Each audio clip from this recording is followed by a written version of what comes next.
Alright, welcome to the pickup video, everyone. Hope you're all doing well. Without further ado, I'm going to show you some of my awesome pickups that I have acquired over the last month and a half.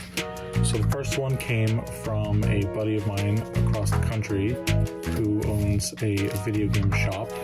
He thought this would be something really cool to share amongst myself and the fellow Spuds.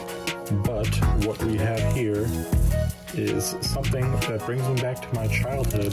This is 80 packs of original Series 2 Mighty Morphin Power Rangers cards. Still brand new in their original packing. Super neat. I'm very excited. I just recently started watching the original Power Rangers again. I have not seen them in probably 20 years, but just to have all of these is really awesome. We will do something fun on the channel with them, I'm sure, but that was what I thought was the first of one box from my buddy, but it turns out that he had sent me another package, which he did not tell me about. And once I opened this bad boy up, I was pleasantly surprised to find even more Power Rangers cards. This is also the new season. This is the one where they introduced Tommy. And as you can see, this bad boy is still factory sealed. And you bet your butt I'm going to be opening these up. And we are going to be doing something super cool on the channel with these two. Maybe we'll have a little battle, or maybe we will just have some memory chats about who our favorite Power Rangers were, because that would be a pretty cool idea. I'll spread some of these out just so you can kind of see what I got. So I'll put those there so you can check them out. So thank you again to my buddy who asked to be anonymous for now, but I will call him out shortly. And that wasn't all from him, as I was once again blown away when I had received this bad boy in the mail. This is the Pokemon Evolutions trading card game factory sealed booster box. So these cards are actually redone versions of the original series, so everyone can get excited about looking for their Charizards and their Blastoise and their Venusaurs again. But they've included some super cool things like Megas and EX cards, break cards, so there's a lot to go through in these. I will absolutely be doing something on the channel with these. I don't know if we're going to battle or if we're going to do some unboxings with just the cards, but we've got a little bit of a glare. Something will be done with all of these cards, and I'm sure you will enjoy watching that. The next set of pickups I got was from my buddy Craig, who had acquired these super cool Nintendo socks, which did not fit him, and he knows that I'm a fan of crew socks.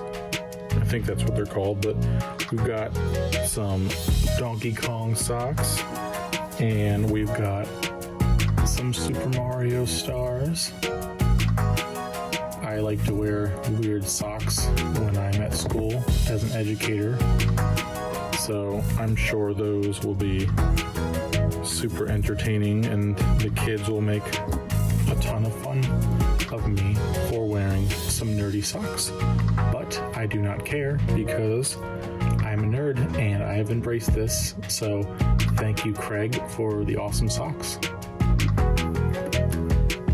The next couple rounds of games that I have acquired, we have Man-Eater for PlayStation 4. This is the open water shark RPG, where you literally take the role of the shark and you go around doing little missions to eat people. So we were super excited about this. I will definitely be streaming it. It is rated M for mature, so young ones, not so fast. You need your parent or guardian to approve of this game for you to play. Next thing I picked up was something super cool from the kickstarting company Retro Fighters. This is the company that also made the Retro Brawler 64. But what they did is they have made... Ooh, I hit my camera. I apologize. They remade brand new controllers for certain systems, and this one just came out. This is the Striker DC gamepad, obviously for the Sega Dreamcast. Very, very sturdy box. This was kickstarted, I believe, last year, and I immediately backed it because I love Dreamcast, and I think it's super cool that they wanted to keep current. And I'm losing all the pieces, but if you look, it comes with a little guide. It comes with some cool stickers. I'll put the camera the right way so you can see them. And then obviously you have the controller and a little keychain, but it looks just like the old Dreamcast controller. They modernized it a little bit so the shoulder buttons are easier to manipulate, but that was super exciting. So we will definitely be doing some stuff for the Dreamcast soon. But if you are interested in any of their stuff, Retro Fighters is the name of their company. They are on Kickstarter. Obviously the Kickstarter's over, but I'm pretty certain you can go on the website and you can order these from retrofighters.com. So definitely check them out. A super sleek box, very cool. Nice little description there. So thank you to the guys at Retro Fighters for this super awesome controller. Very excited to get into that. The next set of games I'm going to be showing you were from a retro game hunt with some of my friends. We ventured up to New Hampshire, away from all the virus and all the sickness, and we checked out a couple retro stores up that way that we had never been to before. So one of the cool things that I picked up there was this sealed copy of Grand Theft Auto 3. Factory sealed. Very nice condition, obviously. Super excited about that. I believe I'm going to be sending that one in to be graded so I can have it on display. Another really cool piece that I had picked up was this complete in-box copy of Pokemon Pinball for the Game Boy Color. As you can see, it's in super nice shape. Try to get all the angles for you, but I don't know if that brings you back to your old childhood days, but just seeing a Game Boy Color box in this condition, let alone a Pokemon game, was very exciting. So it's something that I obviously had to pick up. Plus, I'm going for a full set of the Pokemon games on the Game Boy, so that one helps. And then I picked up a copy of Garfield's Lasagna World Tour on the PlayStation 2. Some little goofy game, not too expensive, but I didn't have it, and it definitely seems comical enough where we will be able to record it and, you know, be dumb and say some silly things on the internet, so that's pretty cool. Some other games I picked up on the PlayStation 1. Got Pocket Fighter for PS1. It's a Capcom fighting game. If you're into the Capcom fighters, I'm not sure if this came out on other systems, but I know a lot of the Capcom games that did come out on the PlayStation were originally arcade games. I'm not sure if this was or not, but super cool to have that. I also picked up Digimon Rumble Arena. Never played this, but I'm sure we will have a good time with this. Kind of like a fighter, Super Smash Brothers type of fighting game for PlayStation. And then for all you horror fans, I picked up Dracula, The Last Sanctuary. Obviously also for the PlayStation 1, mature rated title. So this one, you are literally going around getting spooked, and it is quite a popular game. All the horror games on the PlayStation seem to be going up in price, so this one I believe is around $20 to $30, so not too bad just yet. As some of you know, I am a big fan of the Nintendo GameCube, and I collect both new and pre-owned games for the system. Eventually, I will be going for a full set, but I did pick up some titles for my collection that I did not have yet. So this is Summoner, Goddess Reborn. Nice shape, complete in the box. The store I purchased this from had it nice and pretty in a bag for me. I picked up Drome Racers. It's a neat little arcade-style racing game. I picked up a copy of Beach Spikers, Virtual Beach Volleyball, which is becoming a little more of an uncommon title. Most GameCube games seem to all be going up in price right now, but if I recall, this game's probably around $30 or $40 at the time of this recording. So if you see a copy of that, definitely pick it up.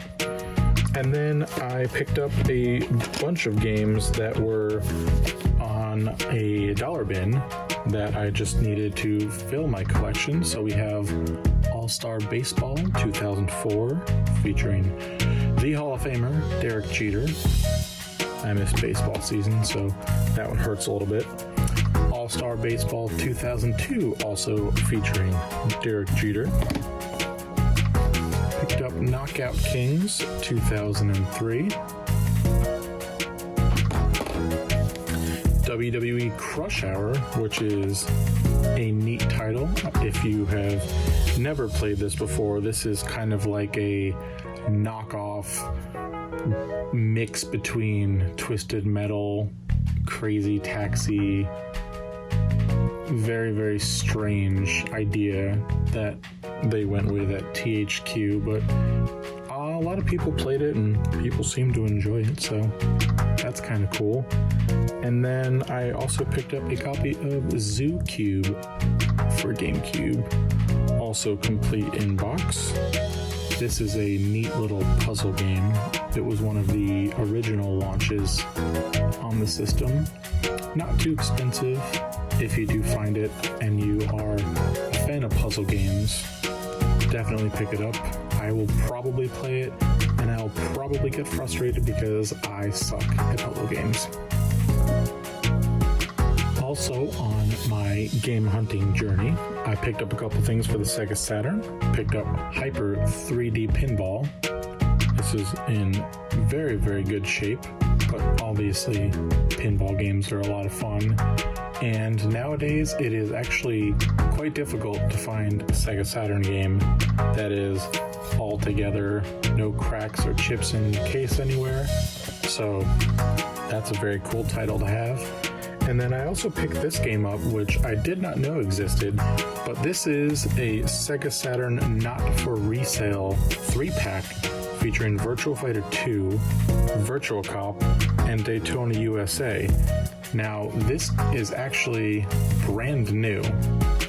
And the cool thing about this, and this is just a personal comment, I did not know that they made this particular game.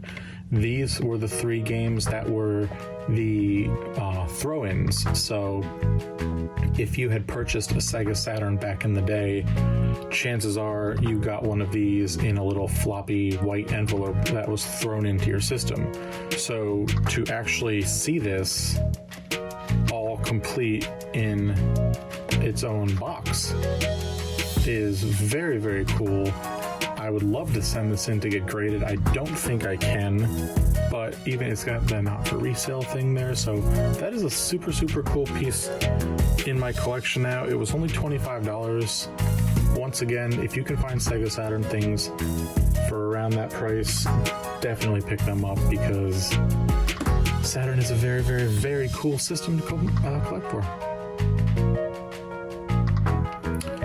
One of our last stops on our game hunting journey was to my friend Ben's video game store in Massachusetts called Boom Boom Games.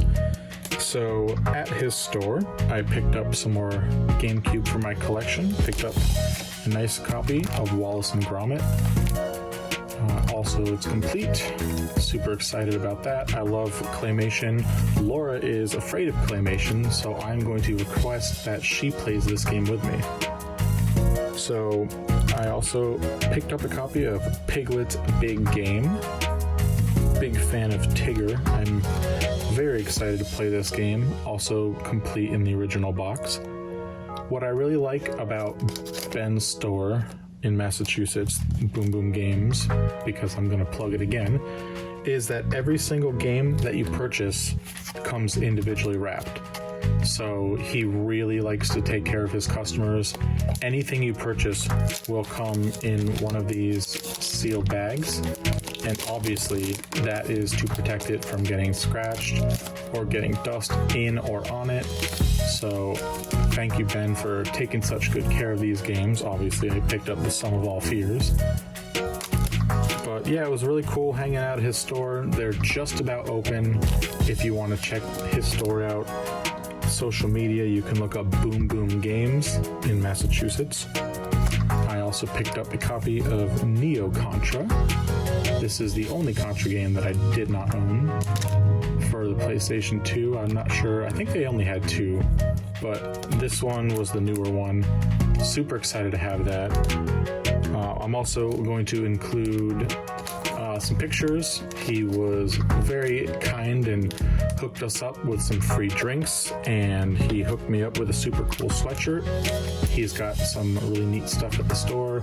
Anything new, pre-owned. He's got snacks, candy, he's got soda, water, got some arcades. He's got lots and lots of really awesome things at that store, so definitely check them out.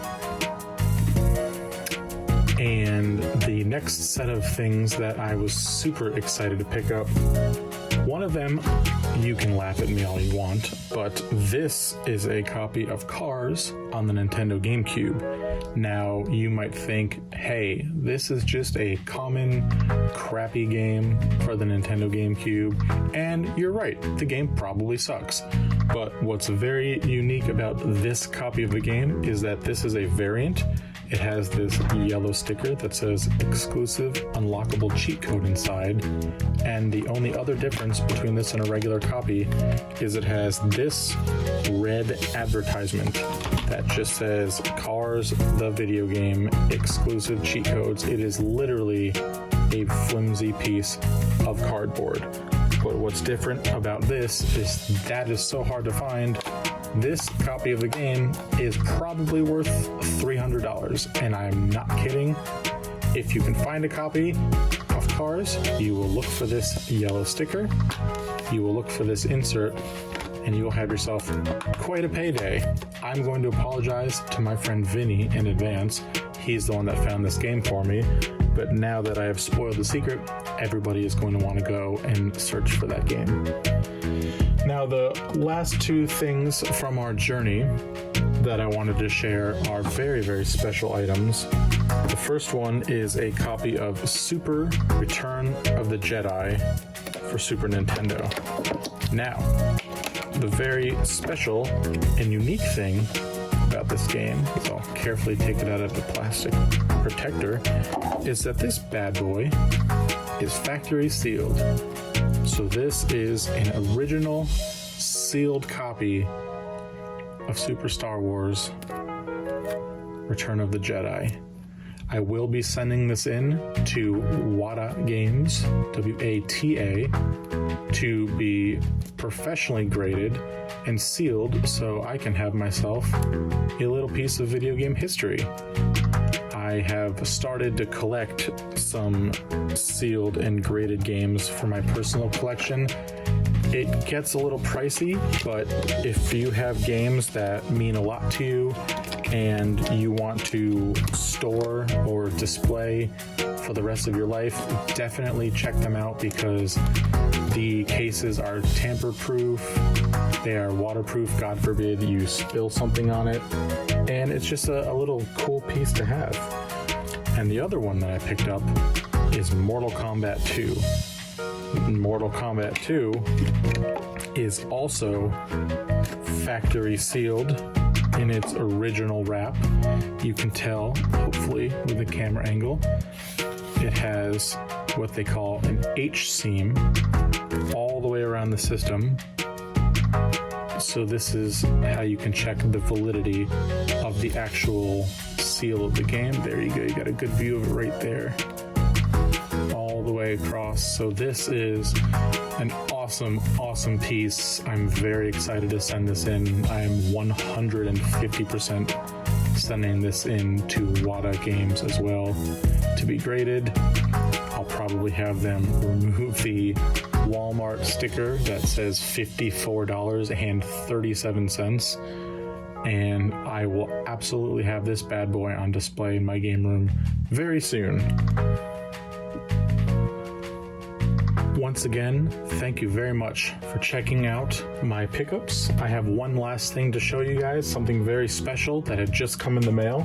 This was not part of the plan to put in the video, but since it just so happened to fall on the same day, while we are on the topic of graded games, I had recently gone with my same group of friends out video game hunting in the Philadelphia area, and I had come across some sealed Nintendo and Super Nintendo games at a random store, and I could not pass them up because they were there. How often do you see sealed video games that are retro? So naturally, they looked so nice, I had to send them in to Wata Games to be graded, and I am very excited to show you all the outcome of these games. So the first one I got was NES Open for the Nintendo Entertainment System. This got a grade of 9.4, and the seal rating, which is the actual seal of the Nintendo game itself, was an A. So this is in fantastic shape. It is as mint as you can get, but as you can see, these cases are so well made. They are very, very well done. There's their logo if you want to check them out. If you have any sealed games that you would like to put in the history books as well. And they're neat because you can stand them up, you can display them on their side, so it's your prerogative, but I picked up NES Open. Also on my journey, I'm taking these out of the bags, so I apologize about the sound in advance, but I was also able to send in and grade a copy of Final Fantasy Crystal Chronicles on the Nintendo GameCube. This one received a score of 9.2 with an A seal rating. It's hard to see with the camera angle, but the game is in very good shape. Once again, sealed, super safe, very much protected from the universe. So that was another one that I had picked up. The third game that I had received in the mail that I picked up on my journey into Philadelphia was a copy of Dr. Mario. Any of you retro junkies remember Dr. Mario? This was the puzzle game that was kind of similar to Tetris at the time. This received a score of 8.5 with a seal rating of A. The reason it didn't score as high is because there is just the tiniest little nick right there. But as you can see, with any sealed Nintendo game, you have that H seam that goes all the way across the game and onto the other side. So that is how you can check to see if your games are factory sealed. You have to look for that H seam. And the final game that I had picked up, that I had sent in to be graded, was a very neat piece. I have never even owned this game originally, but I had a copy of Prince of Persia 2 for Super Nintendo. This one received a grade of 9.4 with also an A seal rating. As you can see, there's your seam to confirm that it is indeed factory sealed. Also with Super Nintendo games, since they were horizontal, they grade them sideways, so you can stand them up on their side as well. I'm probably going to keep it this way just because that's how my other games are. But yeah, those are my 4 games that I had graded from Wata Games. So thank you guys so much for checking out my pickup video. If there's anything that you liked that you wanted to chat about, feel free to leave some comments. Don't forget to like this video, and we will see you guys very soon.